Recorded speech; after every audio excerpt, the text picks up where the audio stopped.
Hello everypony, Dash Assault here again, continuing my tutorial series on vectoring ponies. In this part, my plan is to attempt to get the entire body vectored and then also to fix all the mistakes I made in the last few tutorials. So some eagle-eyed viewers may have noticed that I managed to mess up my eye colors. I managed to copy the eye color of the eye slice here, and it really ought to be white. So I'm going to fix that right now just by borrowing the white color from there. Oops, I managed to inadvertently give it the outline of this smile here. Basically, I managed to set the stroke color as well, which we don't want to do. So instead, I'm going to go up to fill and stroke, and I will go ahead and manually set my color. That needs to be all F's for white. And then we can copy that style over to all of the pieces of our eye over here and make that properly white. Great. So now that that's fixed, I noticed a couple other imperfections. One of them is that this particular eye oval here doesn't quite overlap properly with the eyelash over here. So to fix that, I'm going to make this eye oval ever so slightly larger so that it will just mask over there and you won't see that pink between there. Then finally, I noticed that I had left this particular feature here as a stroke instead of a path, and therefore it kind of overlaps and looks wrong. So to fix that, we're just going to have to do the Control-C shortcut, kind of move this over here, keeping the same shape more or less so that it all overlaps and you can't tell that we basically have a huge overlap there. Okay, great. So now we have fixed all our little imperfections, we need to move on to working on the body. So to do that, let's make sure we're on our, well, I was going to say we should be on our body layer, but I don't actually have one, so I'm going to need to create one. And it always creates the layer on one layer above the current layer you're on, but we can always move this layer around, so that's not a huge deal. And in fact, we're going to need to make sure that this layer is below the layer we're using for our head, but above the layer for the head color. So we'll just do a Control-Shift page down a few times until we have the body. Yeah, this is probably good enough. Now, also bear in mind that these back legs here actually have a different color normally than the front legs. They've got a different shading. So we're going to need to be careful when we shade that stuff. And then additionally, in this particular screenshot, the screen grab, I don't have the bottom of her hooves here. And if you don't know what the hooves look like, it could be a bit of an issue. So what I've done is I've borrowed a screenshot from another episode which actually does show the entire bottom hooves. And we're going to kind of just replicate this shape here, up here, to make it look right. So let's start out with the Bezier tool again. I like to use B as my shortcut. And we'll start by outlining those features that ought to be outlined. Choosing our inflection points again. We'll just do kind of a quick outline here of all the lines we think we're going to need. I'm going to turn my snapping off with Shift%.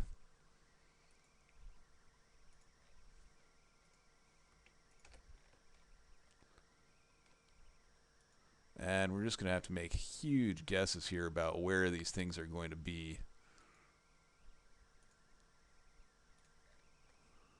So we don't really know, but that's okay. We'll figure that out later. This guy is going to need to have his own kind of curve around and back again. This guy is going to have a big curve here somewhere, which we'll figure out later.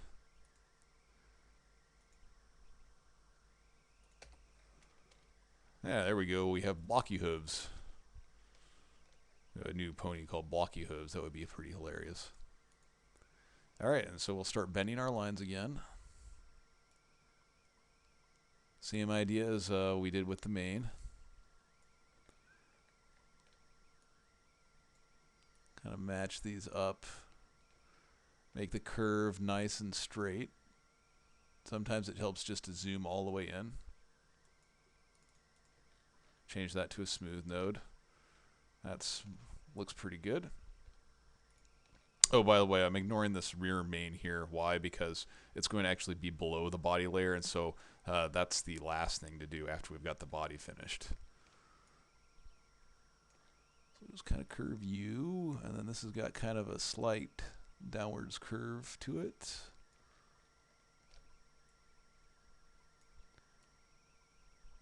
Make some bad jokes here, but I won't. I always like to smooth the nodes out when I'm done fiddling with them, because it doesn't help when you're moving things around later so that you don't mess things up.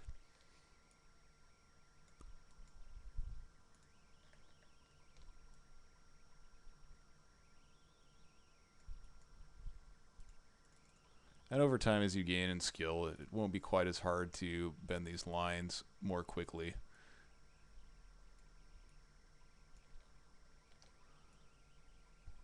I'm sure you'll be better than me in no time.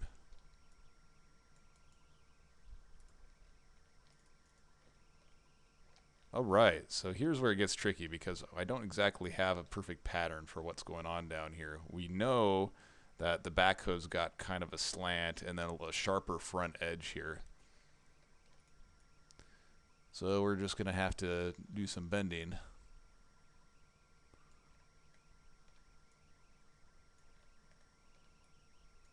The bottom of the hoof always has a slight angle to it. It's not perfectly flat. Except her back one is kind of flat there, but normally they're not all that flat. And you can get away with making them a little bit less flat, because usually they're not.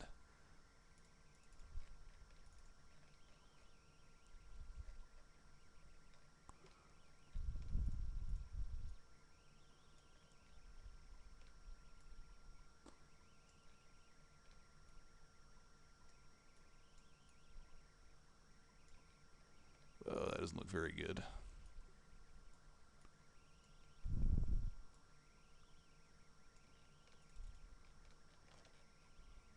Goofiness. It's got to have a sharper angle backwards.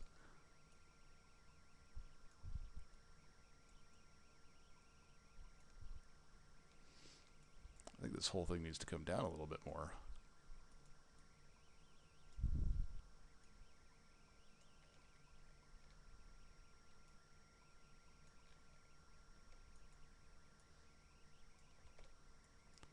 You can move the whole thing down more just by pulling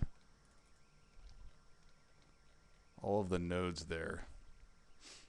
And see, I'm not doing a very good job with this at all. It's just because I'm not very good at freehanding it, which is unfortunate, but you know, that's the way it is.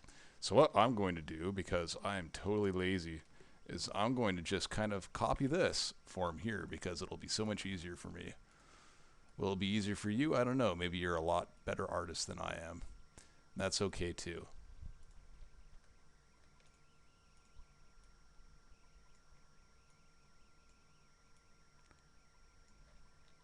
But I freely admit, I'm not all that great. I'd rather just copy it and be lame.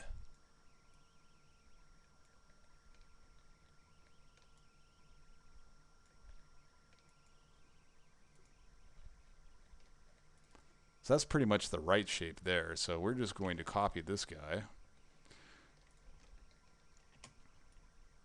And we're going to say this is really what it ought to look like.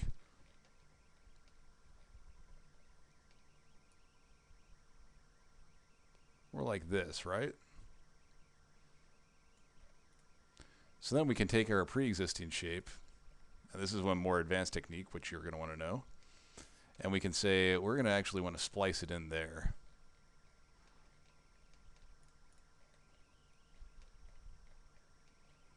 This one perhaps needs to be, in terms of a shape, it needs to be a little bit less severe, so we can match up to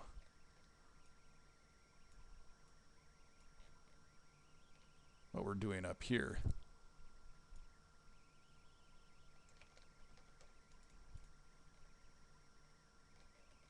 Oh, that really looks pretty ugly there. It's okay, we'll fix it up. So create a new node there by double clicking on it. And then what we can do is we can actually click on this existing node here in our old shape, and we can use the break path to select node button. This will actually break the paths apart. And you'll see that now they're actually disconnected. They are still grouped together, but they're disconnected. So what you can do is we'll take this guy and we'll break it at this point as well.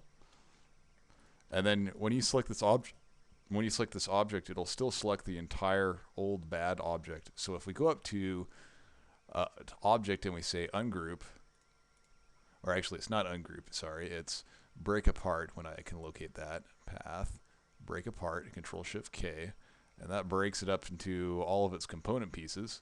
And so now it's actually 3 sections, 1, 2, 3, which is good because what that means is now we can select this one and actually be a separate object, and we can say, I really don't want this guy at all. He's gone. So now all we need to do is try to figure out how to match up this guy with this guy here.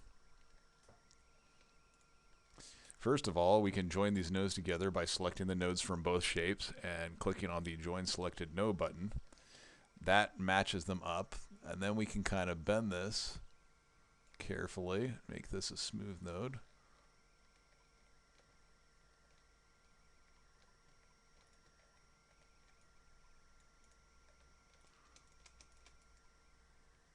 Join these guys.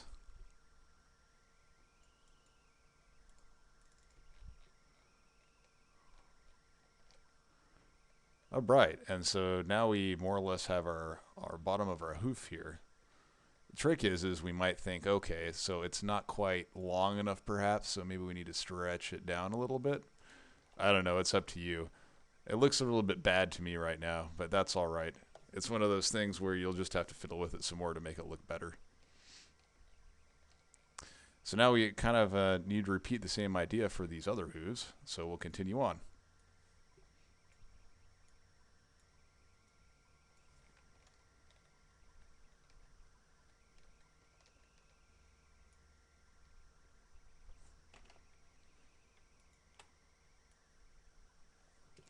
This guy is going to need to match up to the other one, kind of an intermediate point here, much like the front hoof does.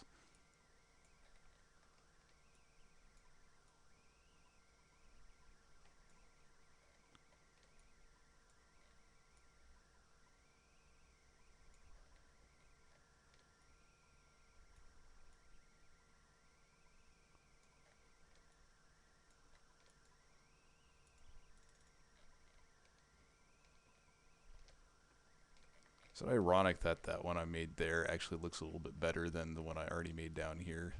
Maybe there's a little bit too much slope to that back part.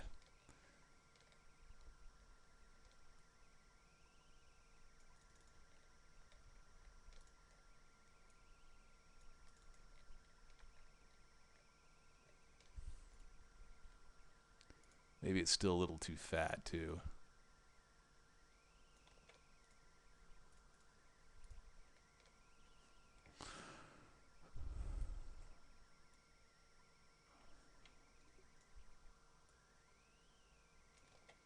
Looks more like a stocking than a hoof. Alright, I'm going to have to come back and fiddle with this one some more later, I think. For now, we're just going to blaze forward. That's a lot of it about vectoring, though, is just patience. Maybe it doesn't look good now, but you'll get there eventually.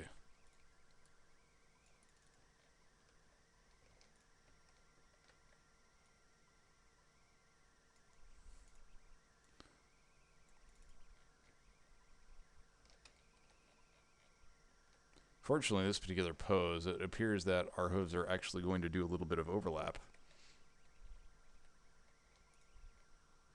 Fortunately or unfortunately. I'm going to borrow my technique here again to get the basic form.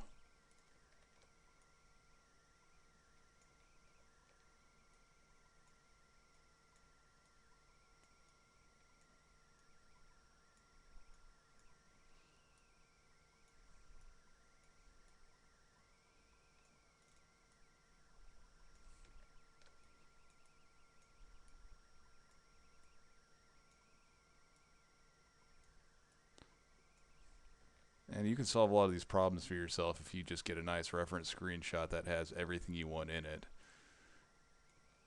But, you know, eventually you'll want to branch out, become more of an artist, and do your own thing, which is fine too.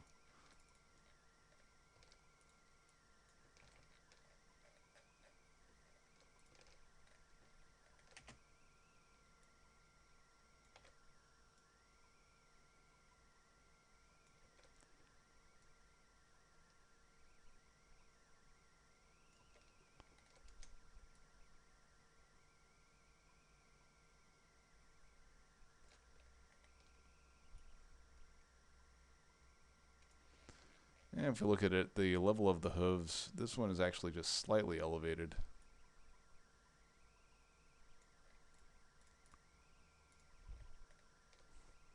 Again, we're going to break our paths here and break our paths here, and then we'll break it apart, Control-Shift-K, and then delete this particular object. Note that if you've got the points on, you have to delete all the points to delete the object, but if you change it to the select button, then you can just delete the object directly and you're good to go. Here's another particular technique. If we change to this and we say, I actually want to join these two nodes here, you can actually say join selected end nodes with new segment, and it'll automatically just pop the new segment up in there and you're good to go, more or less. But before we do that, this guy isn't quite wide enough on the right side for what I want it to be. Now we'll pop our nodes in there.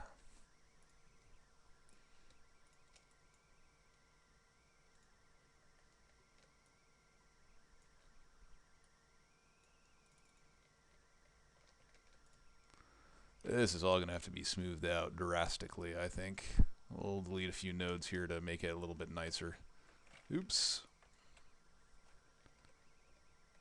This is something you'll learn over time, is that sometimes deleting nodes actually makes things look a lot better.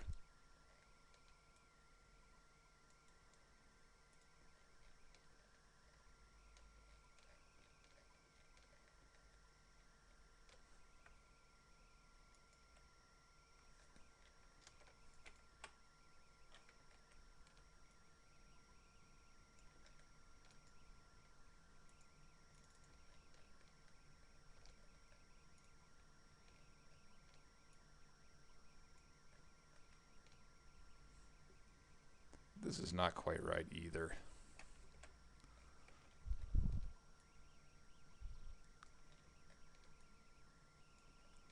Sometimes you get closer to what you want if you just create a second node and then delete the original. We got a little bit closer, but we still got some kookiness going on here. Try to straighten this guy out.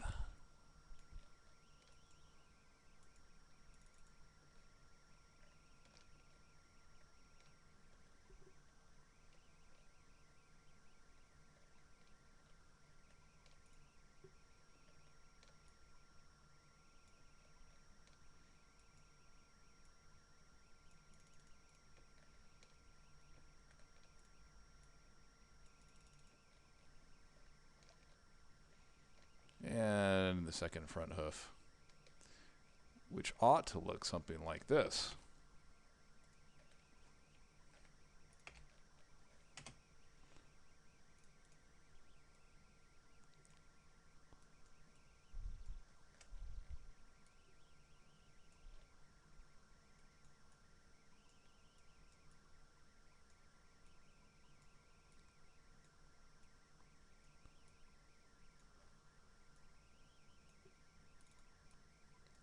Looks like we need a point there to actually make this work properly.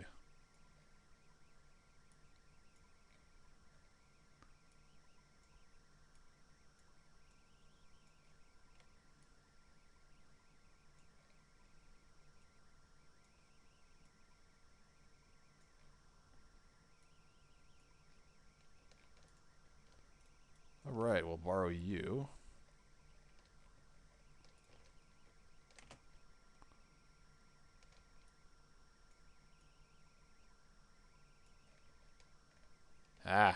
Well, this was not going to work at all, see, because her stance is just different enough to make it impossible to work. Okay, we'll just have to do it ourselves and hope we can muddle through.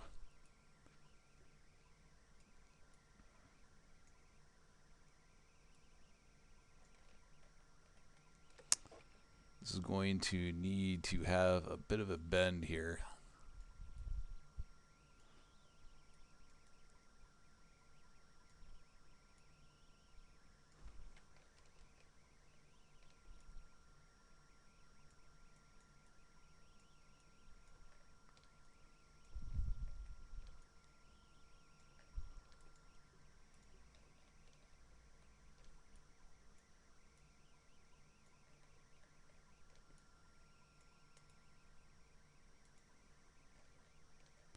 Now you can see why it takes a long time to vector things. Just trying to make them look right to your own satisfaction. It can be very time intensive.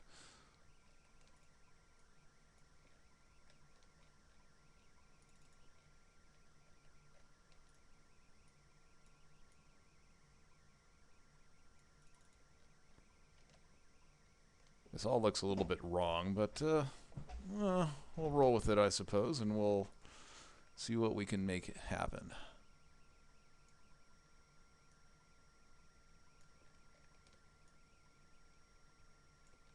Looks like this needs to be a little bit flatter. And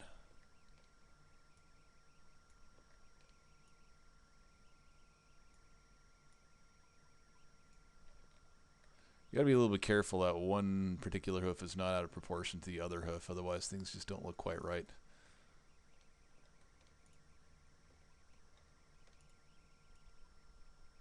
This is way not right.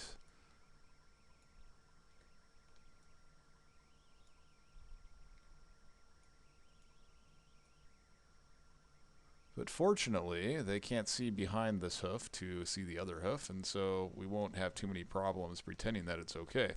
All right, so now we just need to work on getting all the lines the right style.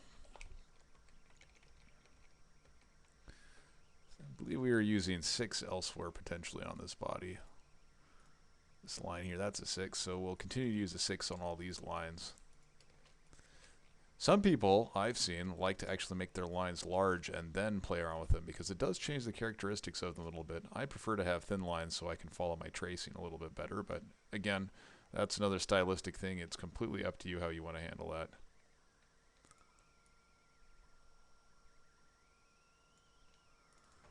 I'm not sure I like this guy. Oops. Not sure I like this one. Or, well, that's not all that better.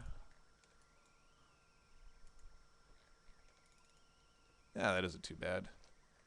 See, it doesn't look quite as bad as what we had before now that the lines are thick. Okay, so let's continue on. Make this one an object, Control-Alt-C. There's actually 2 ways you can go with this. You could try to get rid of this node and then try to make the curve nice and sharp, which, you know, that can work okay. But usually it's better to take the outside curve and then do that instead because that's a little bit more natural.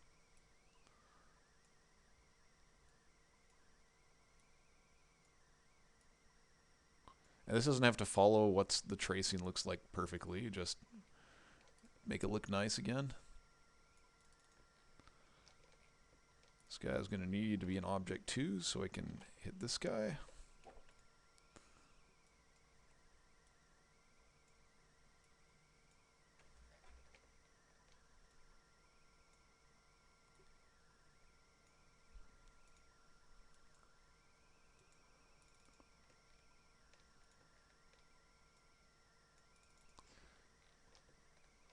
This guy's actually fine because he doesn't have any exterior points that need to be drawn. This guy, however, does. Oops, I've lost my line. That's what happens if you click off when you have your layer hidden. Unfortunately, that means you have to unhide your layer again to actually find it, which is kind of annoying. That's one thing Inkscape doesn't have, which I wish it did, which is shortcuts for hiding and unhiding, because I do it a lot.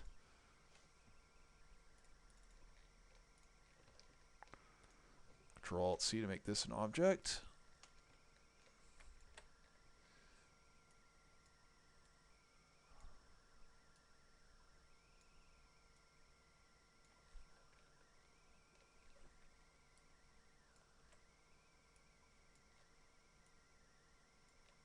This one's more of like a dual point here. It's not so much of a curve one way or the other. Always want to look big picture again, though, after you fiddle with your lines, because you might have messed up something and somewhere else. Okay, now we've got our body outlines. So what we need to be able to do is get the right color on these lines. Again, that's easiest to do just by borrowing the color from other places you've used the same color, which I've used the same color here as the fill. So I'm going to set the stroke paint there. And then I'm going to be able to reuse this with Control-Shift-V on all the other strokes I have. I cannot use it on the objects because that will try to color the outside line that same color. But I can use it here. I can use it here.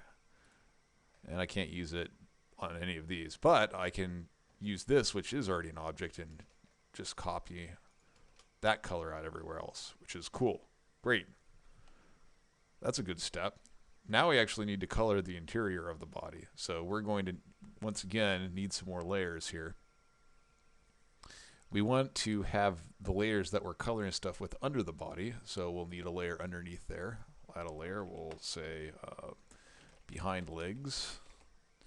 We'll start with those guys first, and then I'll do a quick and dirty box here.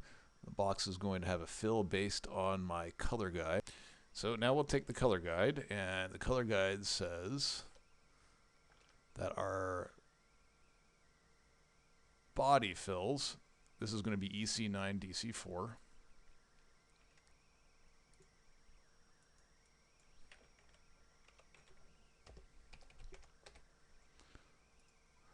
And then we're just going to have to bend this out and make it fit within the lines. Great. All right, now we need one more for the other back leg.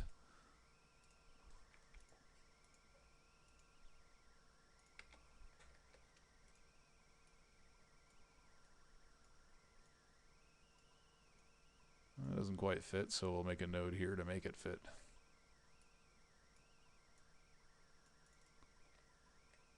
And we'll just, we got to find our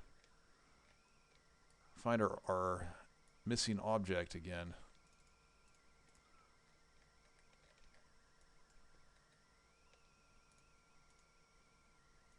Well, that is rather annoying. Let's hide our entire body. So now we can see the object again. That's what I wanted. And now we can see that, and then we'll unhide the body. So that looks okay, except for one thing. We've got this issue here where, again, it's overlapping. But that's okay, because what we're going to do next is, well, that's not going to work out entirely, because if we just create a new layer, and then on top of this behind legs layer, we add in our new color on top of that. These guys here, this guy here is on the body layer, but what we'll do is we'll just move him to the behind legs layer with shift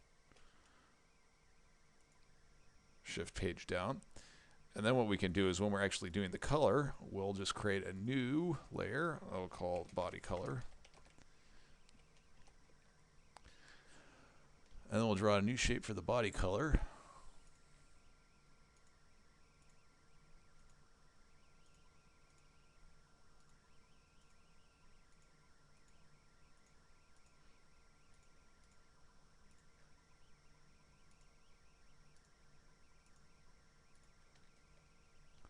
This is going to need to be the same color as this guy.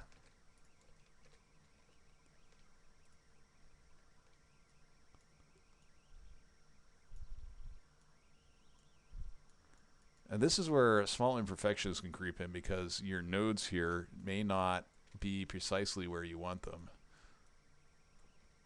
Sometimes you can only see the imperfections after you generate the final image, and then look really closely at it to see if there's anything that doesn't make sense. What we're doing here is we're overlapping the head color layer with the body color layer, so the end result is that it all looks perfect.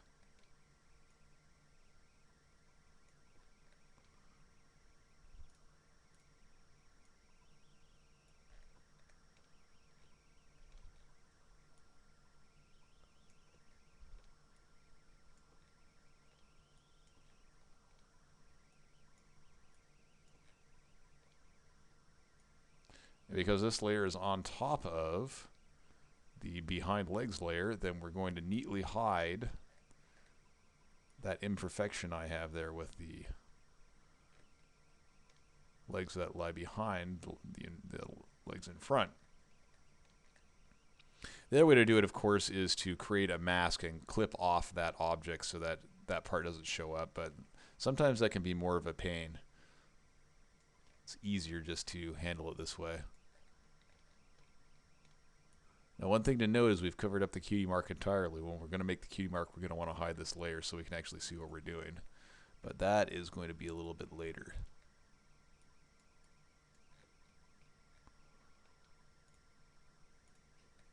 And oops, I actually just made another mistake here whereby I've covered up that back color layer and I didn't want to do it. But that's okay. We all make mistakes. They can always be fixed with vectors. This one's annoying. I want you to be a corner node. Sometimes you actually have to click them twice to make sure they actually are a corner node.